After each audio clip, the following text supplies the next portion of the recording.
My dad's close friend keeps infantilizing me to piss me off, and my dad refuses to stop him, so now I'm goo goo gaga never speaking to him again. Posted by you/call me Desdenova 42. Years ago, my dad met Harold through mutual friends, and they hit it off. I was 18 and in college when I met him, and we never had a close relationship. However, he always seemed to think of himself as a family friend and was extremely infantilizing and condescending toward me. Every time I saw him, I tried to tell myself it wasn't that bad, only for him to prove me wrong less than a minute later. Harold would disrespect my boundaries, say things like, "You're not 19, you're a baby," while I was talking to other people, and patronize me, my education, or my hobbies whenever he had the chance. He always noticed that it annoyed me, to which he'd playfully ask if I hated him. I always said no, but only for my father's sake. The final straw came the day Harold interrupted a barbecue to say, "I really like you, even though you're an impolite brat." I was 20 years old. I'd been quiet all day, working on a paper during the barbecue, but replied patiently and politely whenever anyone addressed me. And even if that hadn't been the case, I knew he didn't have the right to talk to me like that. After that, I started making an effort to avoid any events I knew he'd be attending. Yesterday was my father's girlfriend's birthday. They threw a small lunch party at my dad's apartment. I went there with my fiancé and our 6-month-old son. Harold was there. I hadn't seen him in months, but he still talked to me as if I were a dumb child. Never mind that I'm engaged, a mother, and 26 years old. I spent the whole party ignoring his helpful advice about me being too young to get married or be a mom. It helped that most of the other guests seemed to disagree with him. My baby spent most of the afternoon sleeping. There's a bassinet in my old room. He woke up hungry, so I went to breastfeed him and excused myself from the party for a while. When I returned, I was met with jokes and comments, all from Harold, about how I was probably struggling if my son was managing to keep me away for so long. He went on to interrupt a conversation I was having with another one of my dad's friends to question pretty much everything about my parenting. He doesn't even have custody of his daughter, by the way, and to make more comments about my age. I decided I couldn't take it anymore after he asked if I'd thought about giving my baby up for adoption. I got my son and told my fiancé we were leaving. We said goodbye to everyone except Harold. When we got to the door, Harold came to ask why we were leaving. I tried to make up an excuse, but he kept trying to make us stay. After a small back and forth, he jokingly asked if I hated him. And this time, I said, "Yes, I do. Can we go now?" He didn't say anything, and we left. On the way home, my fiancé said he was proud of me. My father called this morning to say the opposite, and we had a small fight, but ultimately decided to drop the subject. I'm sure this isn't over, but if it keeps going, it won't be because of me. This is far from my proudest moment, and a small part of me regrets it, but I'm done with that guy. Edit. Jesus Christ, that's a lot of comments. To answer some common questions: 1. I don't think Harold is in love with me. 2. Harold didn't tell me to give up my son, he asked if I thought of doing so when I got pregnant. It was still an awful question, especially since he interrupted a conversation I was having with someone else, my dad's girlfriend's pregnant friend, who was asking about my own pregnancy and delivery, to ask it. 3. I don't like making a big deal out of things unless necessary. If I'm uncomfortable, I leave. If I don't like someone, I avoid them. It's usually less stressful. 4. The fight between my father and me ended when I told him about the adoption comment. I don't think he understands that's not the only reason I left, but it was definitely the final straw. 5. I really don't need my father to stop being friends with Harold. He's a grown man capable of making his own crappy decisions. 6. I never told my dad I hated Harold because I never thought I had to like him in the first place. He's my father's friend, not mine. And I've been distancing myself from Harold since I was 20, meaning I haven't seen him much in the last 6 years. 7. My fiancé was on the other side of the room and wasn't listening to Harold's comments. I filled him in when we got to the car. He's 100% on my side. Update 8 days later. Hey guys, I wasn't going to write an update, but I just got some free time, so I figured I'd fill you in. I'll start by addressing the very frequent assumption that Harold has feelings for me. I really don't think that's the case. His comments always came across as annoying and condescending, but never intimate. That said, your comments scared the hell out of me.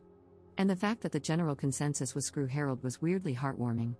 I also want to add that, while I did regret what I said a little, I never doubted I'd done the right thing. I think most of my regret came from realizing that my 8 years of keeping the peace were over. It took some time for the relief to sink in. Truth be told, I've been wanting to do this since the barbecue incident, which was when I went from I don't like that guy to I can't stand that guy. My father called Harold the day after I made my previous post. When confronted about the adoption comment, Harold tried to twist it as him being genuinely concerned about me becoming a mom so soon and claimed that he didn't think I knew what I was doing. He did apologize to my father, but I don't buy any of that. The next day, my dad told me about the call. He said I should forgive Harold for what he thought was an honest misunderstanding. He also told me I should apologize too, since I'd overreacted by telling Harold I hated him for such a small reason. Many of Harold's past comments were made with my father nearby. They often happened in the middle of conversations with other people, so he'd be too distracted to notice.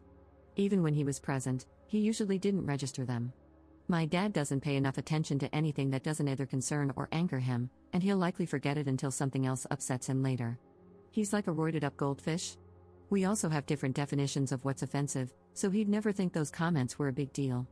I told my father I wasn't exaggerating when I said I hated Harold and that the adoption comment was far from the only reason. I listed most of the condescending treatment and comments I could remember, including the ones from the party. He didn't remember any of them. I made it clear that I'd hated Harold for years before the party, and that I had nothing to apologize for. I then stated that I'm no longer coming to any events Harold is invited to. My father doesn't need to stop being friends with him or stop inviting him, but he can no longer expect me to show up as well. I'll ask him beforehand, and if he lies, I'll leave. My father called me dramatic, but I pointed out that I've been avoiding Harold for 6 years, and no one even noticed, so it clearly wasn't a problem. I've only seen him a handful of times since the barbecue incident, and only twice for more than a few minutes, the lunch party last week and another party back when I was pregnant. It obviously didn't ruin my father's life. I'm not obliged to like his friends any more than he is to like mine.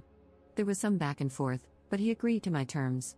We spoke yesterday about something else, and he mentioned Harold was upset. I ignored that. I'm not going no contact with my father. Yes, I'm very well aware he's a jerk, and I came really close to cutting ties with him in the last few years, but I ultimately decided it wouldn't really fix anything. Maintaining my relationship with him has gotten a lot easier since I moved out, as we only see each other a couple of times a month. He gets frustrated that I don't call or text much, but he doesn't complain about it anymore. I don't see the point in going no contact with someone who no longer has any say in how I live my life. I'd rather just take note of what my father did wrong when I was growing up and make sure to raise my own kid differently. He's on thin ice, though, and has been for some time. He's not allowed to babysit, mostly because I don't trust him to spend more than an hour alone with the baby without falling asleep on the couch. I started pushing for him to go to therapy back when I got pregnant, and he finally began in June. His behavior around me and my younger sister, who still lives between our very divorced parents, has improved a lot since then, and I've made it clear that he won't be allowed near my son if he stops attending. This is the first time in my life my father has improved his behavior. It's hard to be hopeful, but I'm trying. And if I ever do go no contact with my father, it won't be because of effing Harold. So that's it. Overall, I'm glad I don't have to deceive anyone anymore. My relationship with my father is rocky, but I won't dwell on it. My main responsibilities are my son, my fiancé, and my job, and that's not changing anytime soon. Second update 1 year later. Hey guys, wow, I can't believe it's been over a year since I last posted about this. I planned on updating earlier, but these past few months I've been caught up with raising a toddler, getting married, yay, working like crazy, and rewatching old TV shows. Needless to say, I've been busy. Openly avoiding Harold has been working pretty well. My father has been respecting my boundaries. Whenever he invites me and my husband over for lunch or dinner, I ask who else will be there. If Harold's coming, he tells me. He hasn't lied so far, and doesn't usually insist when I tell him I'm not coming. Since my last post, I've only seen Harold once, at my dad's birthday party a few months ago. Yes, I knew he'd be there. My father promised he'd tell him not to talk to me. Also, some of my father's friends' kids, most of whom I used to babysit, would be there. I hadn't seen them in a while, and I love them more than I hate Harold. I ended up spending most of the party with my son and the kids. Harold didn't talk to me at all, so I guess my father was true to his word. My husband and I did catch him staring at us a couple of times, but I decided to ignore it. I caught my husband staring back once, and the walking marshmallow I married actually managed to look threatening. I love this man. You know who did talk to me? Harold's girlfriend. Yes, he has one now. She interacted with me twice. First, she came over to coo over my son before making a comment about how he needed a haircut. Ha ha ha, I already hate you. Later, she approached me and said, "You're shy, aren't you?" I said no, and she laughed and said, "Yeah, you're shy." She said all that in the same tone one would use to talk to a 6-year-old. I managed to keep my expression neutral. Otherwise, I would have told her I'm not shy, I just chose to spend the whole party with the kids because they were better company than her and her annoying boyfriend. So yeah, based on both my interactions with her, Harold's girlfriend is insufferable. In other words, they're perfect for each other. I don't have much else to add. My father broke up with the woman he was dating last year, long story, and now has a new girlfriend. She's neither annoying nor psychotic, and I actually really like her. They won't last a year. My relationship with my father is still not perfect, but it has improved. He's actually started apologizing to me a lot more. I don't know whether it's the therapy or the fact that motherhood has apparently made me terrifying, but I'll take it. And credit where it's due, he's a very good grandfather. I'm also glad my father is respecting this Harold boundary. I very much don't want that man in my life. Honestly, I'm pretty satisfied right now. My little boy is thriving. Part of me really misses the baby stage, but I grow prouder every day. Getting to know my kid has been fantastic,